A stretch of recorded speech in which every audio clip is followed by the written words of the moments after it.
Bien, mire bien esta semana los hermanos que no están acá y por favor, ore por ellos. Algunos ya digo están trabajando, otros están de vacaciones, es tiempo de vacaciones, algunos, y bueno, otros están viajando fuera del país, así que pido por favor en el nombre del Señor que no nos olvidemos de que somos todos miembros los unos de los otros y que necesitamos de la oración de la iglesia siempre. Vamos a estar hablando en esta mañana y lo haremos bajo el tema nuestra unión con Cristo. Vamos a hablar acerca de nuestra unión con Cristo. Amén. Lo haremos teniendo dos o tres encabezados muy simples. Primeramente vamos a tener algunas consideraciones preliminares. Amén. Luego vamos a ver la importancia de esta doctrina en el Nuevo Testamento. Luego vamos a ver qué significa propiamente dicha esta doctrina, la doctrina bíblica de la unión del creyente con Cristo. Y luego vamos a ver algunas evidencias que nos harán ver que nosotros realmente estamos en Cristo, que Cristo está en nosotros.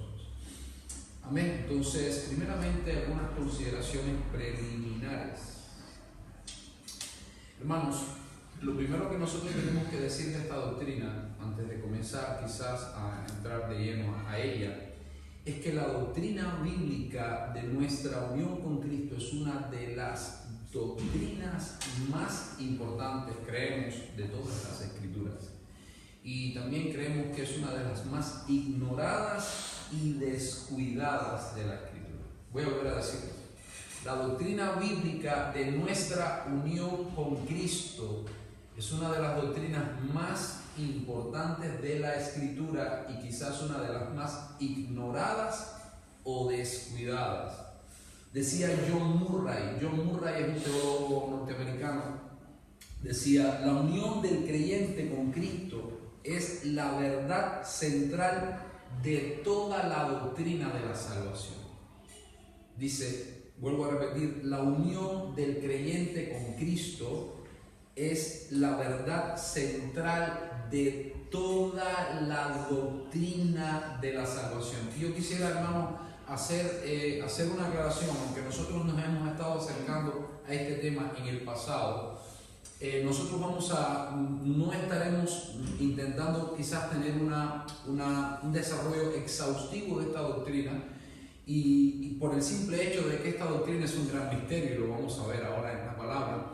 Así que permítanme, aunque ya lo he hecho en anteriores ocasiones, rasgar un poquitito más, ¿verdad?, de lo que hay en el Nuevo Testamento acerca de esto, porque esto nos puede bendecir mucho. Decía Arthur Pym, hablando de la importancia de la doctrina de nuestra unión con Cristo, de la unión del creyente con Cristo, decía: el tema de la unión con Cristo es el más importante. Oigan esto, lo que dice Arthur Pym: es el más importante, el más profundo y el más bendecido de todos los temas de las Escrituras. Sin embargo, no hay otro tema que sea hoy tan descuidado como este. Decía también un predicador de nuestro tiempo: si la salvación pudiéramos compararla con una rueda de bicicleta, decía este predicador, la doctrina de nuestra unión con Cristo puede ser vista como el eje del cual se derivan todos los rayos que mantienen unida la rueda en su totalidad. O sea, él está diciendo que si la salvación pudiese ser vista como una rueda de bicicleta, estoy siendo claro, la doctrina de la unión con Cristo puede ser tenida como el eje del cual, ¿verdad?, salen todos los rayos que mantienen unida la rueda en su totalidad. Este tema, hermanos, evidentemente, y lo acabamos de decir ahora, la Biblia lo muestra como un misterio.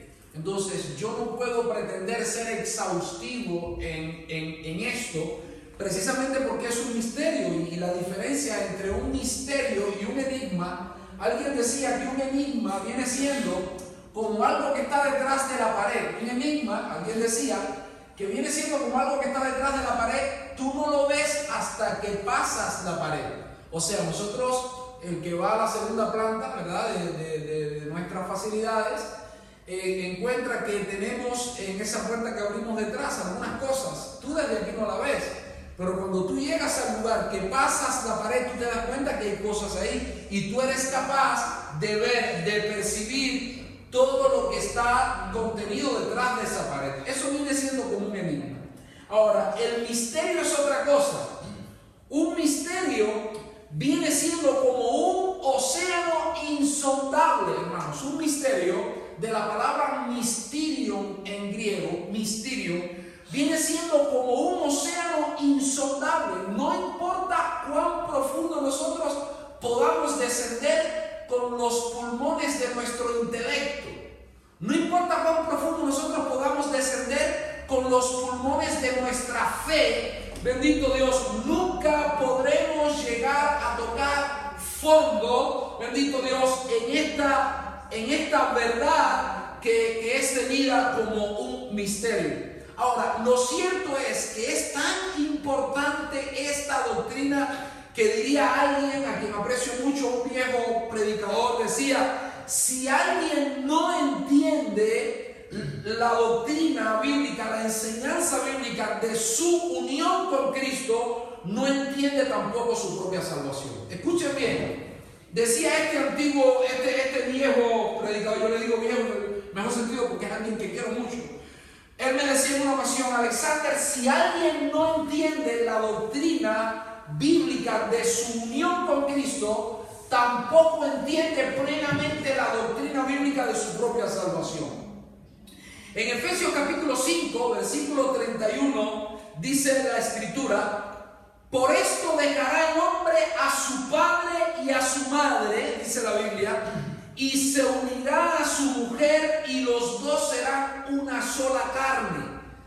Grande es este misterio, mas yo digo esto respecto de Cristo y de la iglesia. Así que la unión entre el hombre y la mujer, siendo una sola carne, no es otra cosa que una ilustración de la verdad más profunda y gloriosa de nuestra unión con Cristo, de la unión del creyente con Cristo. Ahora, me llama la atención que el apóstol Pablo usa una palabra que nosotros conocemos mucho en castellano, y es mega, ¿verdad? Cuando nosotros decimos mega, significa que es algo, ¿verdad? Es un término superlativo, es algo grande, mega, hiper. Bien, estos son términos griegos, y en el griego del Nuevo Testamento, esta porción de Efesios dice: grande es este misterio. En otras palabras, este es un mega misterio. Y fíjense, hermano, yo quiero detenerme a hacer una observación acá, porque hay misterios en la Escritura que en sí mismo,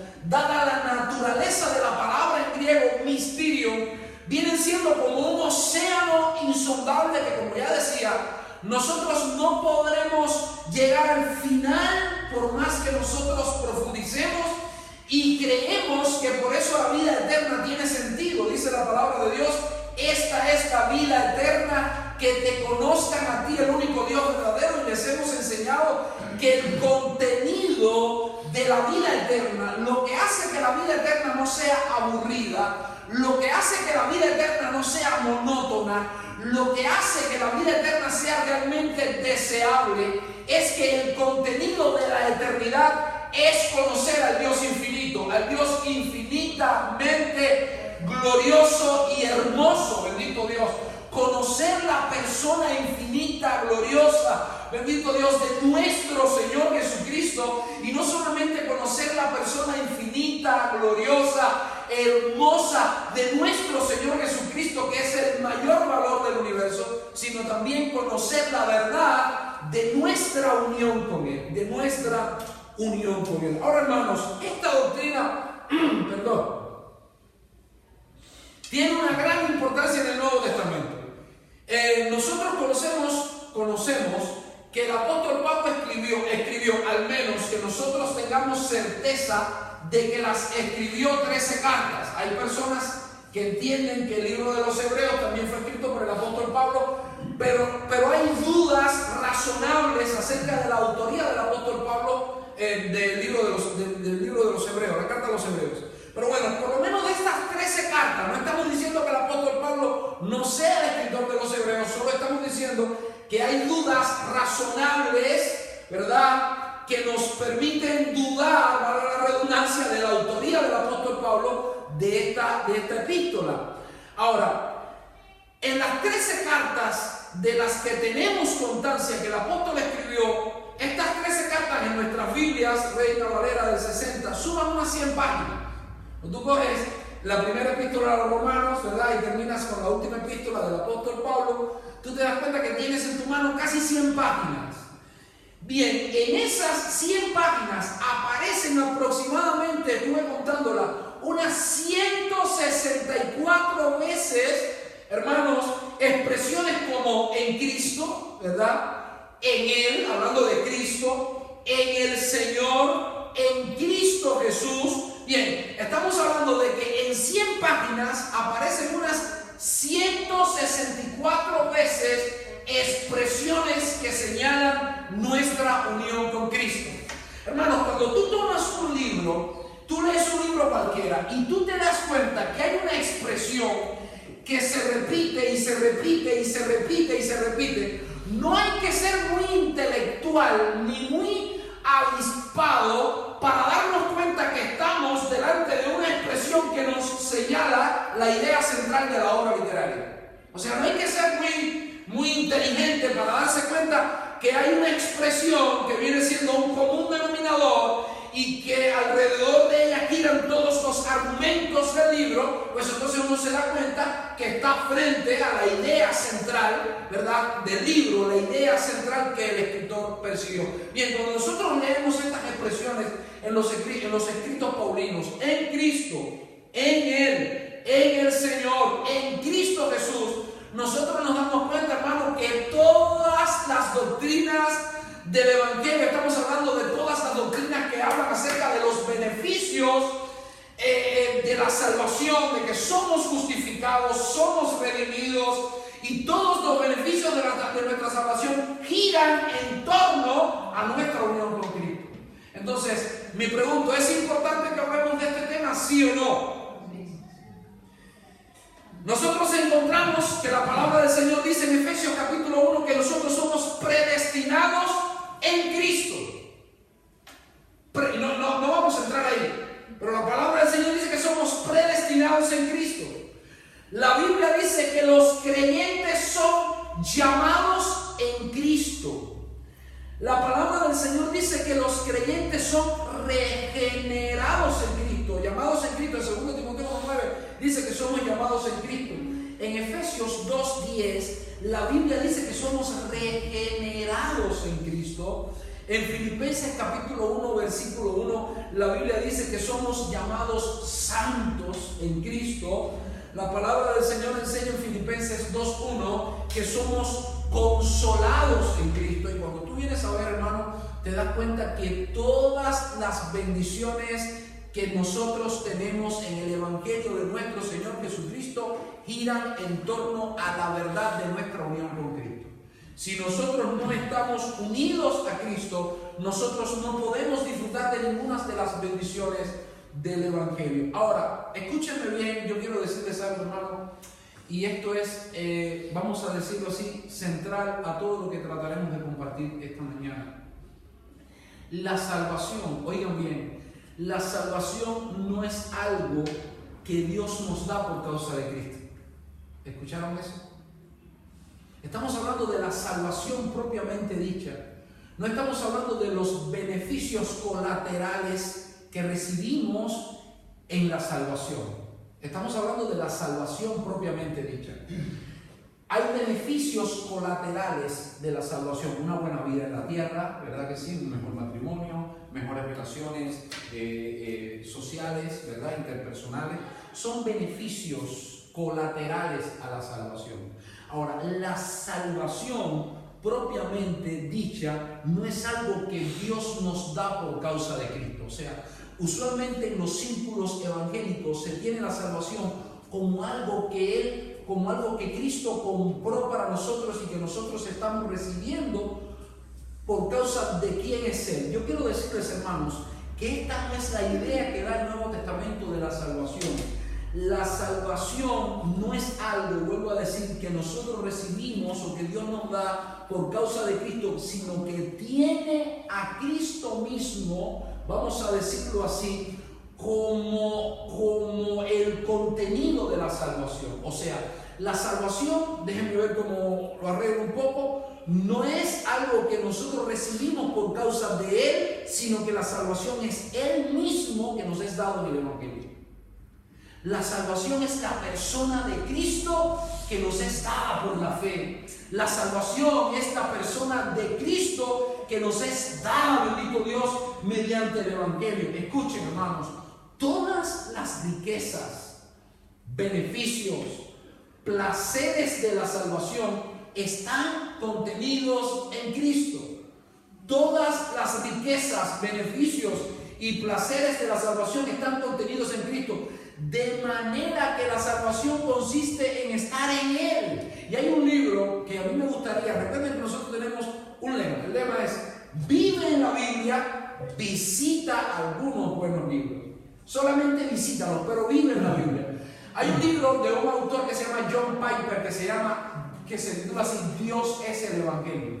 No sé si lo han visto alguna vez. Dios es el Evangelio. En este libro, el postulado de este escritor es que el Evangelio es la persona del Señor Jesucristo. A mí me impactó cuando yo leí, bendito Dios, y toda esta idea él la desarrolla a partir de 2 Corintios capítulo 4, versículo 6, donde dice: porque Dios que mandó que de las tinieblas resplandeciese la luz, fue el que resplandeció en nuestros corazones para iluminación del conocimiento de la gloria de Dios en la faz del Señor Jesucristo.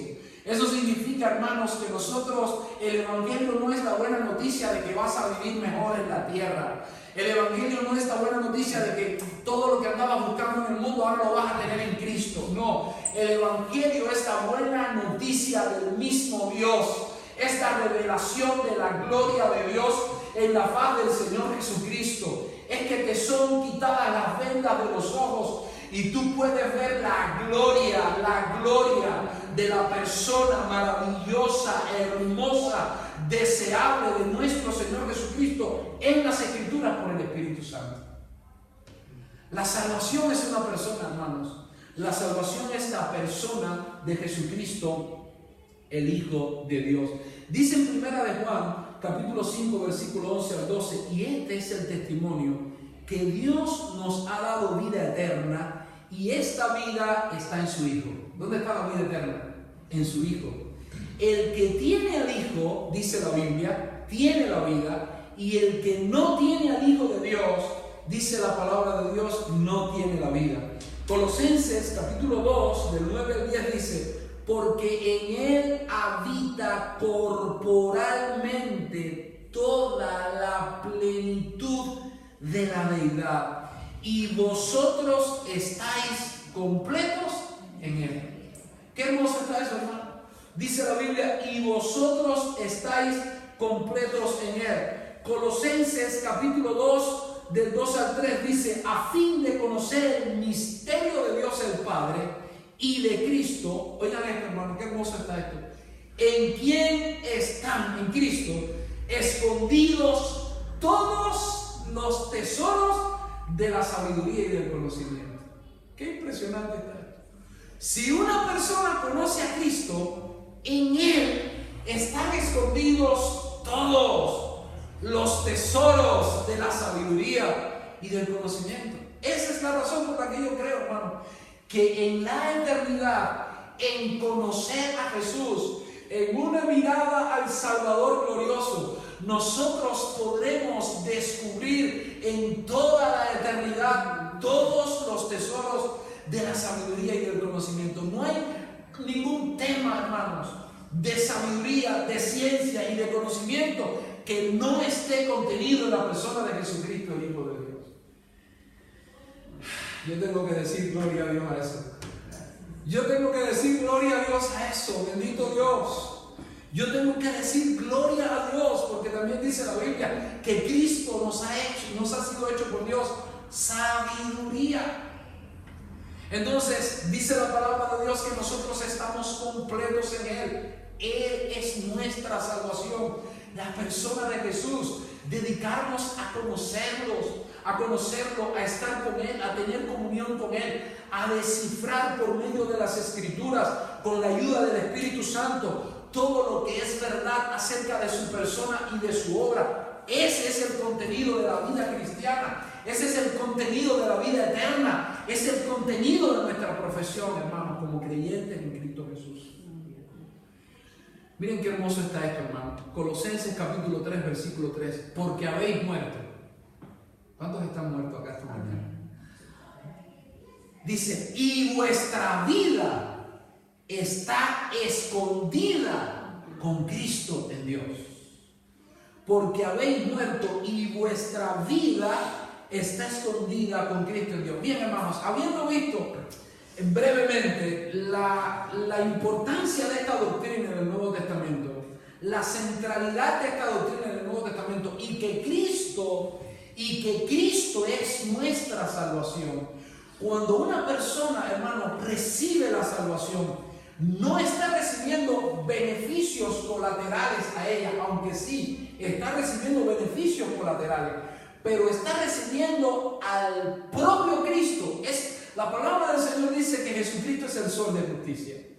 Nosotros recibimos la luz del sol y como consecuencia de esa luz recibimos muchas cosas buenas. Recibimos calor, ¿verdad que sí? Crecen las plantas y todo esto, pero nosotros no nos quedamos con la luz sin el sol. No sé si me estoy haciendo entender. Nosotros vamos directo al sol de justicia. Dice que trae sobre nuestras alas salvación. Ahora, ¿qué significa esa unión? Ya sabemos que es importante. Ya sabemos que de ella se desprenden todos los beneficios del Evangelio. ¿Qué significa que nuestra vida está unida a Cristo? ¿Qué significa que cuando nosotros creemos en el Señor Jesús, nuestra vida queda ligada indisolublemente a nuestro Señor Jesucristo? ¿Qué significa eso? Bien, hermanos, esto es lo que es un misterio. Y como todo misterio, y le hemos enseñado en otras ocasiones que hay verdades en la Biblia que son tan profundas que lo que hace Dios es mostrárnosla a través de ilustraciones. Por ejemplo, el pecado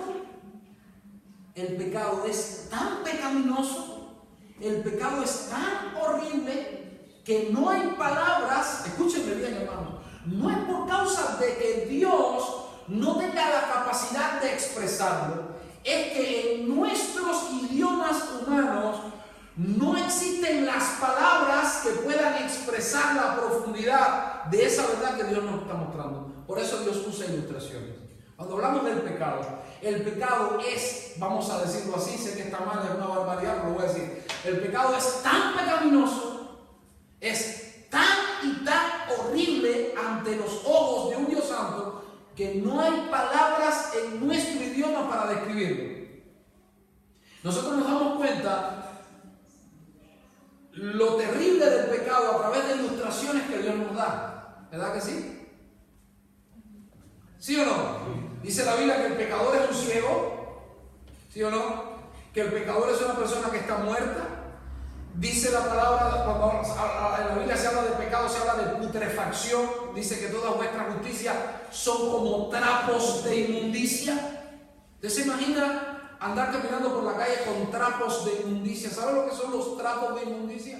Y lo digo con respeto de las hermanas que hay acá. Eran los paños que usaban las mujeres en sus periodos menstruales. ¿Verdad? Que son cosas que no son agradables de ver ni de tener delante. Bueno, la Biblia dice que el pecado es tan y tan repugnante que el Señor lo compara con trapos de inmundicia.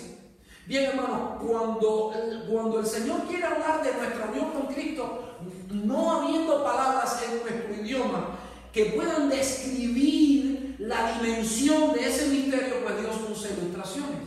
Y la primera ilustración que nosotros podemos ver acá es la ilustración del matrimonio. Dice la palabra de Dios en Efesios, ¿están acá? Sí. En Efesios 5, 28 al 32, dice, así también los maridos deben amar a sus mujeres como a sus mismos cuerpos. Dice la Biblia que el marido debe amar a su mujer como a su mismo cuerpo. Amén. Amén. Así que un marido no le da problema amar a su mujer porque la está amando como a su mismo cuerpo. El que ama a su mujer, a sí mismo se ama, porque nadie aborreció jamás a su propia carne. Ahora, yo quiero detenerme un momento acá, porque cuando la Biblia dice, en el original griego, o leyendo desde el griego, cuando la Biblia dice, así también los maridos deben amar a su mujer como a sus mismos cuerpos, ese como no funciona como una comparación, sino como una explicación. Amén. Ese cómo no funciona como una comparación. O sea, que el marido no debe amar a su mujer como a su mismo cuerpo. Ese cómo ahí no funciona en la gramática griega, no funciona como una comparación, sino como una ilustración, o sea, como una explicación. ¿Y qué significa eso? Eso significa que no es que tú ames a tu esposa como amas a tu cuerpo, sino que amas a tu esposa porque ella es tu cuerpo. ¿Qué diferente? ¿Estamos acá? Hermano, uno ve un matrimonio y uno se fija en todos esos detalles. En todos esos detalles. En todos esos detalles. Los esposos no aman a sus esposas porque ellas son como su cuerpo. No, eso no es lo que dice el Nuevo Testamento. Aquí la Biblia dice que el esposo ama a su esposa porque ella es su cuerpo. Por eso no la maltrata, por eso la cuida. Dice la Biblia, porque nadie aborreció jamás a su propia carne, sino que la sustenta y la cuida, como también Cristo a la iglesia. Porque somos miembros de su cuerpo, de su carne y de su hueso. Por esto dejará el hombre a su padre y a su madre y se unirá a su mujer y los dos serán una sola carne. Dice, grande es este misterio. Mas yo digo esto respecto de Cristo y de la iglesia. Hermanos, mire, esta es una verdad en el seno del matrimonio que uno tiene que vivir. Uno tiene que vivir. Mire, mi suegra es una gran persona. Es una gran persona. Amén. Amén. Yo he llegado a amar a esta mujer, créanme. Yo he llegado, se lo digo así, hermano, de verdad, es un misterio, pero es una realidad que nosotros recibimos es una de las bendiciones que recibes en el matrimonio. Amar a tus suegros. Yo he llegado a amar a esta mujer. A veces mi esposa no está pensando en su madre y yo estoy pensando, ¿le mandaste algo a tu mamá este mes? Y yo me estoy mirando y digo, qué bueno yo soy. No, es que ese es bueno. No, es que en el Evangelio, tú recibes la gracia de amar a tu mujer, no como amas a tu cuerpo, sino porque es tu cuerpo. Y cuando tú amas a tu mujer, amas todo lo que es de tu mujer. No sé si me estoy haciendo entender. Amas todo lo que es de ella como tuyo porque ella es tu cuerpo. Hermanos, eso es glorioso. Eso es glorioso, eso es glorioso. Es bendito, créanme que es bendito. A veces yo y mi esposa hablamos en el seno de la familia y yo le digo a mis hijos, después de Dios, el Padre, Dios el Hijo, Dios el Espíritu Santo, la Trinidad, no hay nadie que yo ame más que ustedes, le digo yo. Y mis hijos me dicen, ¿y mi mamá? Yo no, tu mamá es otra historia, tu mamá soy yo. Para los esposos que están acá, los maridos, hermanos, esto es una verdad del Evangelio. tu esposa llegas a ser tú. No sé si me estoy haciendo entender. Es algo que la Biblia lo dice, pero es algo que podemos experimentar por la gracia de Dios en el Evangelio. Mi esposa soy yo. Y no estoy diciendo que nunca le falle. No estoy diciendo que nunca le diga una palabra fuera de lugar. No estoy diciendo que nunca, yo no soy el marido perfecto. Pero es que yo tengo una pregunta que hacerle. ¿Acaso nosotros tenemos un trato perfecto con nuestro cuerpo? Hermano, díganme la verdad, ¿cuántos ayer por la noche se tomaron un vaso de yogur diciendo, ay, me va a engordar, pero como me gusta? ¿Cuántos se comieron? Díganme la verdad, ¿cuántos se comieron algo? Díganme la verdad, ¿cuántos se comieron algo que saben que les va a engordar, que les va a sacar la tripa para afuera? Pero que como les gusta, hermano, yo tengo un problema con eso. Ayer en la noche, están pensando en eso. Ayer en la noche, mientras yo estaba estudiando, estaba pensando que quedaba un poco de helado que los niños dejaron en la nevera.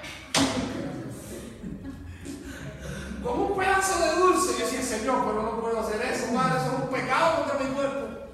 Yo sé que es un pecado contra mi cuerpo, pero hermano, qué sabroso, qué sabroso, qué sabroso.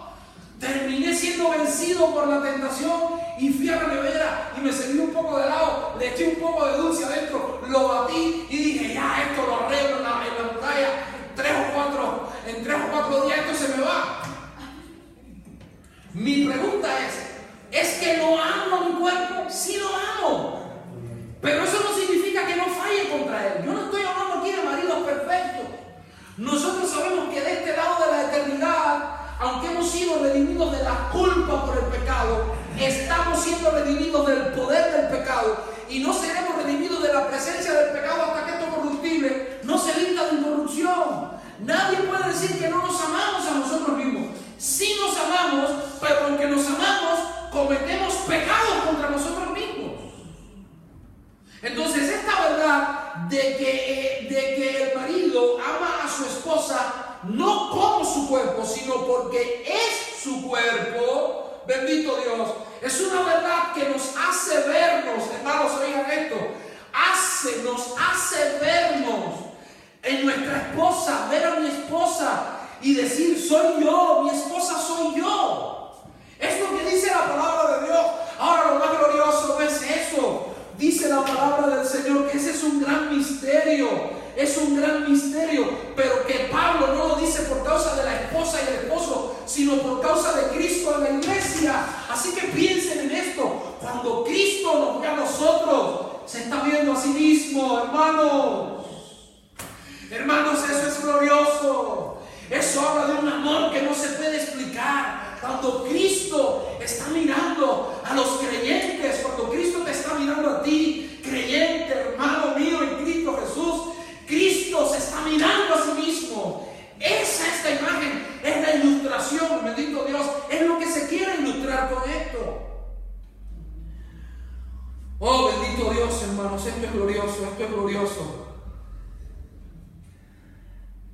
La unión matrimonial no depende de cómo nosotros nos sentimos. Hay veces en que Mark quiere meterle un sartén en la cabeza a Oscar. Y Oscar a Mark. ¿Sí o no? Dígame que no. Pregúntale a ella y a mi esposa. Sí nos pasa. La unión matrimonial no depende de cómo nos sentimos. No somos esposos cuando nos sentimos bien y cuando nos sentimos mal ya dejamos de ser esposos. No, la unión matrimonial no funciona por sentimientos.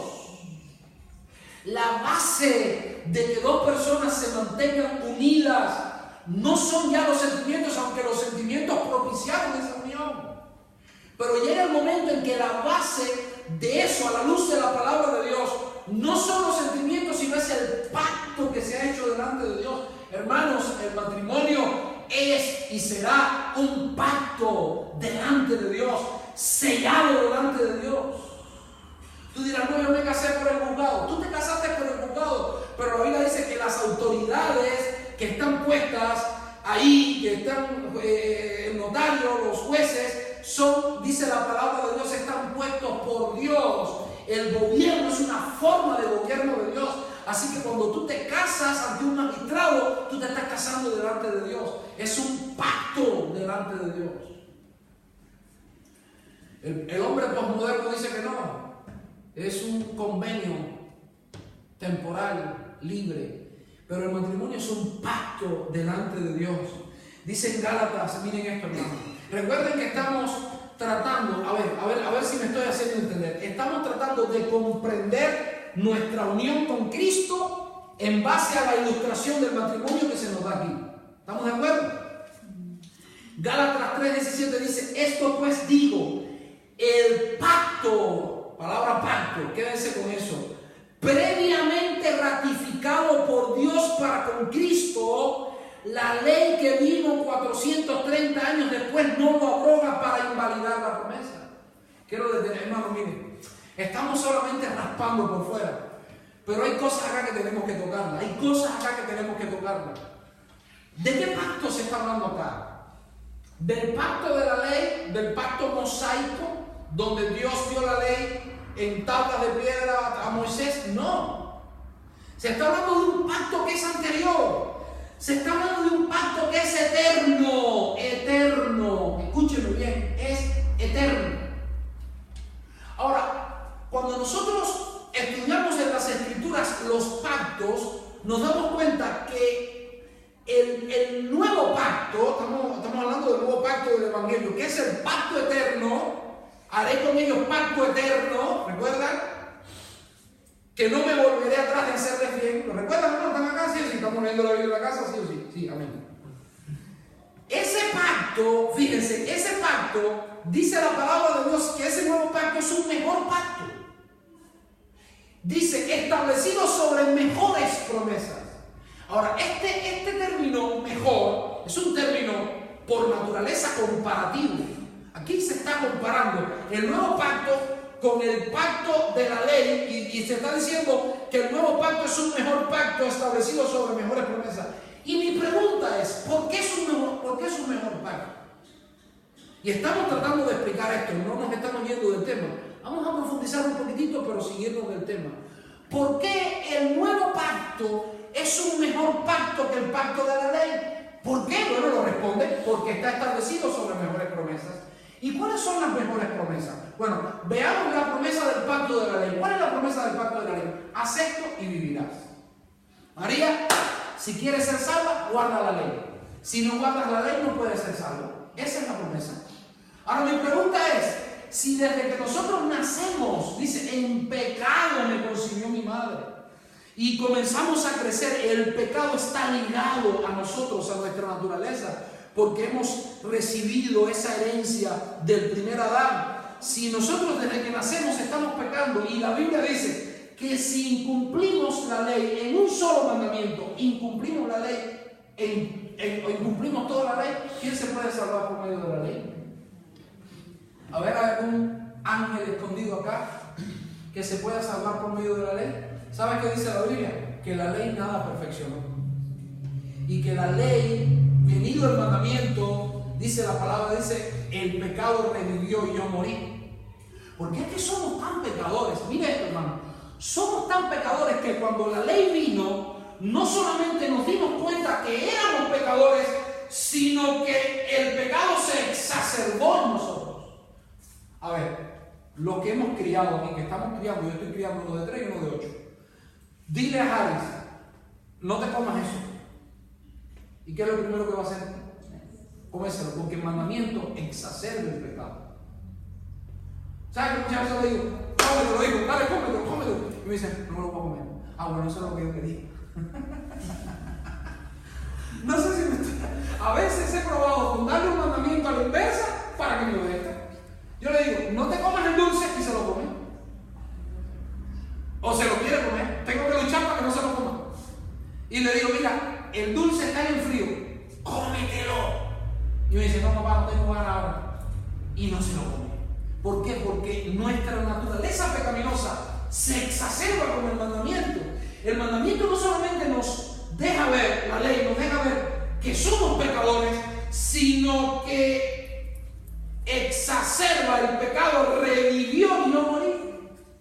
Por eso es que la ley es el ayo que nos lleva a Cristo. ¿Me estoy haciendo entender? ¿Cuál es? Mírenme a mí. ¿Cuál es la promesa de la ley? Agárrate de Cristo y vas a vivir. La promesa del nuevo pacto es mejor que la promesa de la ley. El apóstol Pablo decía en el nuevo pacto: yo lo he dejado todo a fin de asir aquello por lo cual he sido asido por Jesucristo. Entonces no se trata de que tú te agarras de Cristo, se trata de que tú te agarras de aquel que te agarró primero. Gloria a Dios. No sé si me estoy haciendo entender, hermanos. Dice la Biblia: el eterno Dios es mi refugio y acá abajo los brazos eternos. Ahora no podemos confundir el nuevo pacto con el antiguo pacto, porque las bendiciones del nuevo pacto, del antiguo pacto, son condicionadas a nuestra obediencia, pero las bendiciones del nuevo pacto son mejores porque sí también son condicionadas a una obediencia, pero no a nuestra obediencia, sino a la obediencia de Cristo. Gloria a Dios. Por eso nosotros somos salvos por los méritos de nuestro Señor Jesucristo. Eso es glorioso, hermano. Eso es glorioso. Miren lo que dice Gálatas 3:17, vuelvo de nuevo. Esto pues digo, el pacto previamente ratificado por Dios, ¿para con quién? ¿Están siguiéndome o estoy yo solo a mí? No. ¿Me están siguiendo? O ya tengo que terminar. Ya los dejo en paz en un momentito, ¿vale? Dice la Biblia que el pacto previamente ratificado por Dios para con Cristo. ¿Qué significa eso? Hermanos, que el nuevo pacto, ese pacto que la ley no abrogó, o el pacto eterno que la ley no abrogó, no es un pacto de Dios contigo. Hermanos, escúchenme bien, no es un pacto de Dios contigo. La ley era un pacto de Dios contigo, pero el nuevo pacto, el pacto eterno, no es un pacto de Dios contigo, sino es un pacto de Dios con Cristo acerca de ti. Es un pacto entre Dios el Padre y Dios el Hijo. Por eso en Génesis, acá, esto es el Evangelio, hermano, esto es el Evangelio. No hay nada más glorioso que esto. Oiga, por eso en Génesis, capítulo 15, cuando Adán tiene temor, recuerdan que le dio un ataque de fe y con ese ataque de fe que le dio, rescató a Lot. Cuando él se dio cuenta de lo que había hecho, dijo: ay, ¿qué hice ahora? Se levantaron aquellos ejércitos contra él y viene el Señor y le dice: Abraham, no temas, yo soy tu escudo y tu galardón será sobremanera grande. Y el Señor le dice: Señor, y Abraham le dice: ¿y en qué he de conocer? Dame una señal de que tú me has de bendecir. Por eso es que en Hebreos 6 se explica eso, diciendo que Dios, queriendo mostrar más abundantemente a los herederos de la promesa la inmutabilidad, inmutabilidad de su consejo. ¿Qué significa algo que es inmutable? Algo que no puede cambiar, no puede ser removido. Dice: por eso Dios, queriendo mostrar más abundantemente la inmutabilidad de su consejo, interpuso juramento para que por dos cosas inmutables, en las cuales es imposible que Dios mienta, tengamos un fortísimo consuelo, aquellos que hemos acudido para asirnos de la esperanza puesta delante nuestro. Hebreos capítulo 6. Qué glorioso, hermanos. Abraham necesitaba una muestra y Dios le dio una muestra para que por dos cosas inmutables él supiera, bendito Dios, que eso que Dios le estaba prometiendo era seguro. Y entonces dice la Biblia que a la caída de la noche hubo una gran oscuridad y el temor de una gran oscuridad vino sobre él. Y dice la palabra de Dios que habiendo partido los animales, ya lo hemos compartido acá, y estamos hablando de la escena de un pacto, porque en la antigüedad no había notarios. Tú ibas al notario o al juez y hacías un contrato y ya, eso es un pacto. En la antigüedad no era eso. En la antigüedad las personas, estos ganaderos tomaban un animal, lo partían por la mitad y pasaban por entre los animales divididos. Jeremías capítulo 24, pasaban por entre los animales divididos estableciendo un pacto. Encontramos a Dios el Padre, dice la Biblia, un horno de fuego, el Padre de las luces, y una antorcha de fuego, Jesucristo, la luz del mundo, haciendo un pacto, bendito Dios eterno. Por eso la palabra del Señor dice que Abraham se gozó de que había de ver mi día y lo vio y se gozó. A Abraham le fue mostrado esa escena de ese pacto eterno. Abraham decía, Señor, ¿cómo yo sé que esta promesa tuya es inmutable? Y Dios se mostró un pacto que se hizo en la eternidad entre Dios el Padre y Dios el Hijo a nuestro favor. Hermano, eso es glorioso, eso es glorioso. Por eso Jesús dijo, nadie toma mi vida, sino que yo la pongo y la vuelvo a tomar, porque este mandamiento recibí de mi Padre. ¿No te parece glorioso saber que tú estás unido con Cristo por un pacto que no hicieron contigo, sino que tú solo estás disfrutando de ese pacto? Eso es genial. Gloria a Dios. ¿No te parece glorioso saber que no es tu desempeño, que no es tu mérito, que no es tu labor, que no son tus años sirviendo al Señor lo que han de salvarte, sino lo que Cristo hizo en la cruz del Calvario? Gloria a Dios. La obediencia perfecta de Cristo en la cruz del Calvario selló un pacto y Jesús dijo, consumado es, bendito Dios, consumado es. Esa unión está consumada, está sellada en la eternidad por la obediencia de Cristo a ese pacto. Oh, gloria a Dios. Ahora, hermanos, miren qué ilustración tan hermosa de nuestra unión con Cristo. La unión matrimonial establece también una situación patrimonial. Nuestra unión matrimonial no es una unión sentimental solamente, es una unión patrimonial. ¿Qué significa eso? Miren, antes de yo casarme, si yo tenía una propiedad, yo solamente necesitaba mi firma para venderla. Ahora necesito la de Jenny también. ¿Por qué es así? En la unión matrimonial, en el pacto matrimonial, todo lo que es del esposo pasa a ser de la esposa y todo lo que es de la esposa pasa a ser del esposo, aún sus deudas. ¿Sabían eso? ¿Sabían que si José de pronto ahora parte? Espero que no. Que espero que el Señor tenga a José con nosotros aquí como nos espero que sí, que José sea tenido con nosotros mucho tiempo, porque lo necesitamos, Señor, déjalo con nosotros. Pero si el Señor decidiera tomarlo, ¿sabes que Fin tiene que? No, yo no sé, no, tú tienes que pagar el coche, tienes que pagar esas deudas son tuyas. Así que por favor, José, no te mueras. Por eso y por otras cosas, no te mueras. Bien, hermano. Segunda de Corintios, capítulo 5, versículo 21, es uno de mis versículos preferidos, hermano. Este versículo para mí es un poema de amor.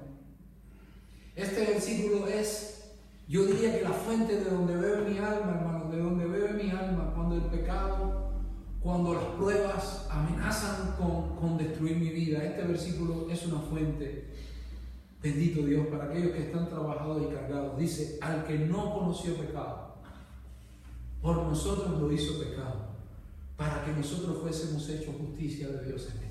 Qué hermoso está eso. Al que no conoció pecado, por nosotros lo hizo pecado, para que nosotros fuésemos hechos justicia de Dios en él. Qué hermoso está eso, ¿verdad que sí? Romanos 5:10. Porque si siendo enemigos, éramos enemigos. ¿Cómo éramos? Enemigos. Yo tengo una pregunta que hacerte, quiero que me mires ahora un momentito. ¿Cuántas veces tú has tenido en tu conciencia la realidad de que tú no estás bien delante de Dios? Mucho. A mí me pasa a diario. A diario me pasa. ¿Y cuántas veces has tenido el pensamiento de que antes estabas mejor delante de Dios que ahora? Ay, antes yo buscaba más a Dios. Ahora, antes Dios me escuchaba, ahora ya no me escucha porque ya no estoy tan bien como antes. ¿Sabían que eso es un pensamiento legalista? Ese no es un pensamiento evangélico. Ese pensamiento no está impregnado del evangelio. No hay evangelio por ningún lado. Es verdad que la Biblia dice que debemos permanecer en su amor, en el sentido, yo le digo a mi hijo Harry, le digo, permanece en mi amor. ¿Él sabe lo que significa eso? Papá, al principio no lo entendía, pero se lo expliqué. Le dije, mira, papá, ¿qué significa? ¿Que tú no me amas si me porto mal? Yo le dije, no, yo te voy a seguir amando si te portas mal, pero tú no lo vas a sentir tanto. Tú vas a sentir más mi amor cuando te portes bien. Cuando te portes mal, vas a tener otras cosas que son el resultado de mi amor. Por ejemplo, mi disciplina. Te voy a disciplinar porque te amo, pero cuando estés sufriendo la disciplina que yo te voy a imponer, tú no, si yo te digo te amo, no me vas a creer. Aunque te sigo amando, en tu mente tú no permaneces en mi amor. Eso fue lo que dijo el apóstol, lo que dijo el Señor, nos dijo, permanecer en mi amor. O permaneceréis en mi amor. No es que Dios nos deje de amar. Es que no sentimos igual su amor cuando estamos pasando por pruebas o cuando estamos siendo disciplinados por Dios. Pero Dios nos ama con un amor inmutable. Entonces, ¿te has sentido alguna vez que de pronto ya no estás igual que antes y como consecuencia de que tu obediencia no es la misma, como que ya quizás el trato de Dios contigo no es igual? Tú estás valorando y midiendo la naturaleza del trato de Dios contigo en base a la naturaleza del trato de otros contigo. Y no es así. El amor de los hombres fluctúa, pero el amor de Dios no fluctúa. El amor de Dios no fluctúa, hermano. El amor de Dios no fluctúa. Entonces, ¿cuál es el pensamiento que estoy persiguiendo acá?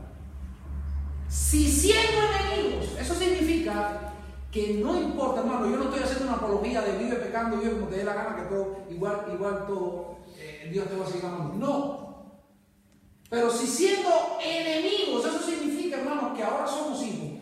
Te estás portando mal, te estás haciendo las cosas mal, estás teniendo disciplina de Dios, pero ahora no eres un enemigo como lo eras antes. Y la Biblia dice, si siendo enemigos fuimos reconciliados con Dios por la muerte de su Hijo, mucho más, estando reconciliados, seremos salvos por su vida. Yo siempre se los he dicho, hermano, estar unido a Cristo significa que toda la justicia que Cristo hizo es puesta a mi cuenta como consecuencia de mi amor, de mi unión con Cristo. Como consecuencia de esa unión, todo lo que Cristo hizo está puesto a mi cuenta. ¿Sabías que tú tienes un expediente en los cielos? La Biblia lo dice, que tu nombre está escrito en el libro de la vida. Y la palabra del Señor dice que nosotros somos salvos por la fe, pero juzgados por obras. No se equivoque.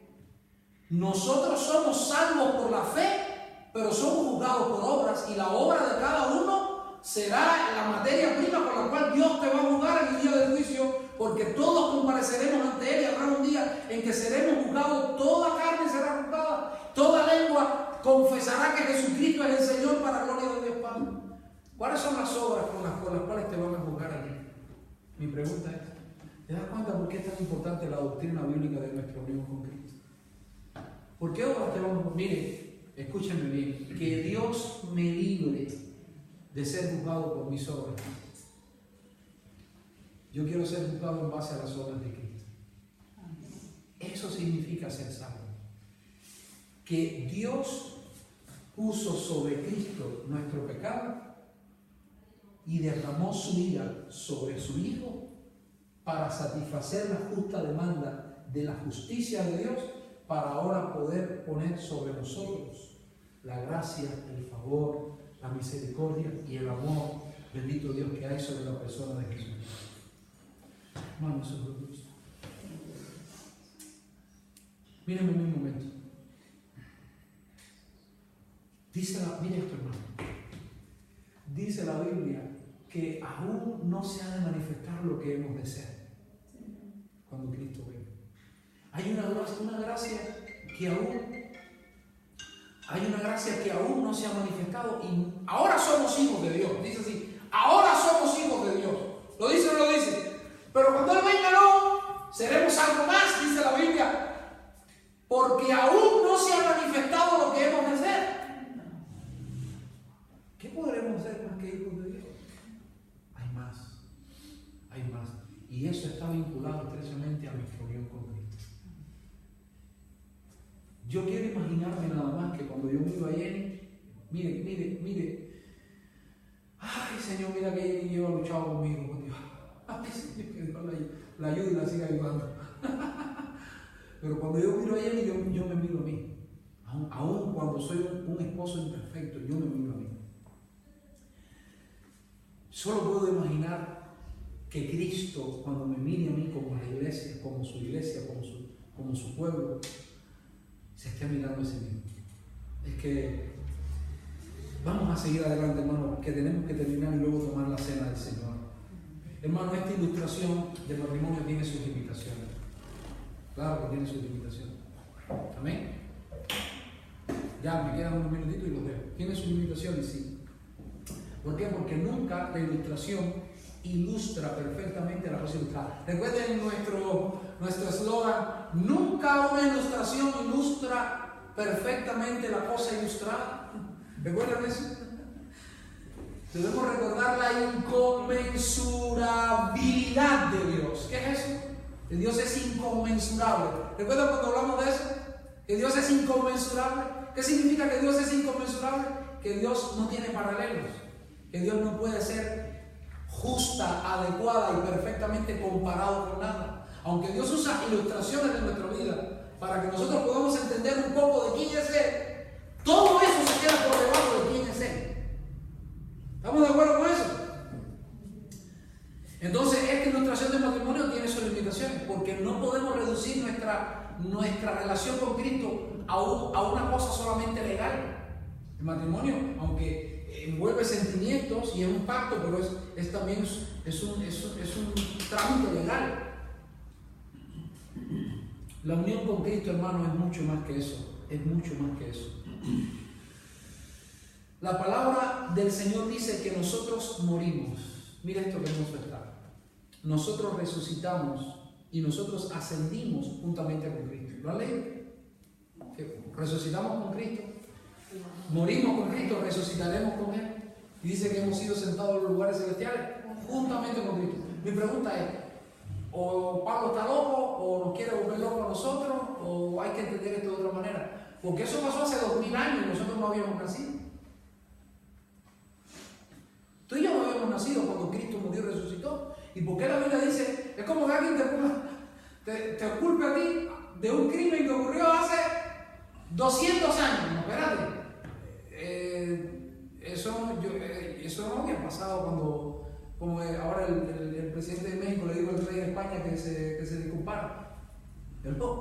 Si eso pasó hace no sé cuántos años, es verdad que sí, que hay cosas con las cuales la conquista, todas esas cosas son un tema que no vamos a tocarlo aquí entre nosotros los latinoamericanos.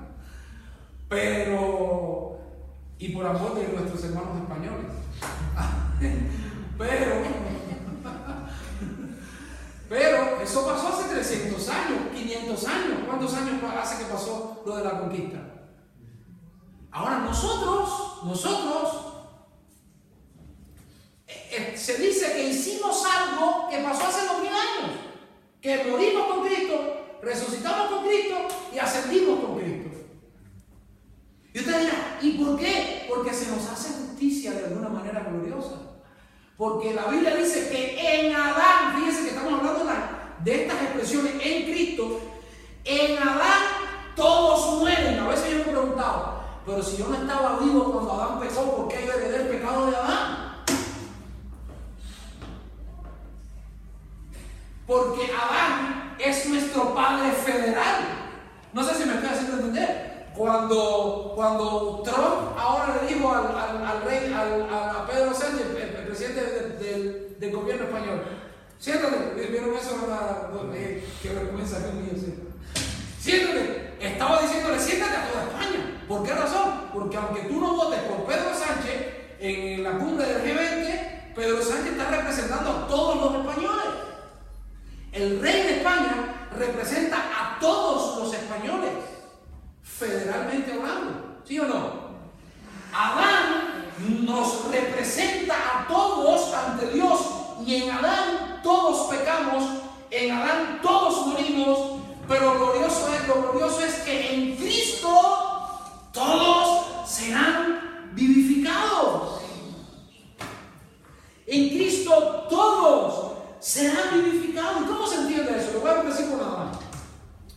Dice, en Abraham pagó los diezmos Leví. Están hablando de los diezmos, recuerda que están hablando de los diezmos. Y están diciendo que Leví le dio los diezmos a Melquisedec. Y entonces la pregunta es, ¿cómo Leví le dio los diezmos a Melquisedec si Leví no estaba vivo para ese tiempo? Era más bien su abuelo Abraham el que le estaba dando los diezmos a Melquisedec. Pero dice, en Abraham Leví también dio los diezmos. O sea, porque estaba en los lomos de su padre y su padre lo estaba representando a él. Miren, se lo voy a poner así. Yo soy descendiente de haitiano, chino, español y no recuerdo otra cosa. Cuando toda esa gente llegaron a América, yo llegué con ellos. Si ellos no hubiesen llegado, yo no fuera cubano. No sé si me estoy haciendo entender. ¿Sí o no? ¿Sí o no? Nosotros no estábamos vivos, pero en ellos que llegaron, nosotros estábamos. Bien, hermanos, de la misma manera todas estas cosas que Cristo vivió para nosotros las tenemos estando en Él, en esa unión gloriosa con nuestro Señor Jesucristo. Yo tengo que dejarlo aquí, yo no he terminado mi tema. Hay dos ilustraciones más que nosotros vamos a ver para el domingo que viene que son profundamente elocuentes de nuestra unión con Cristo. Por lo pronto vamos a ponernos en pie. Vamos a adorar al Señor.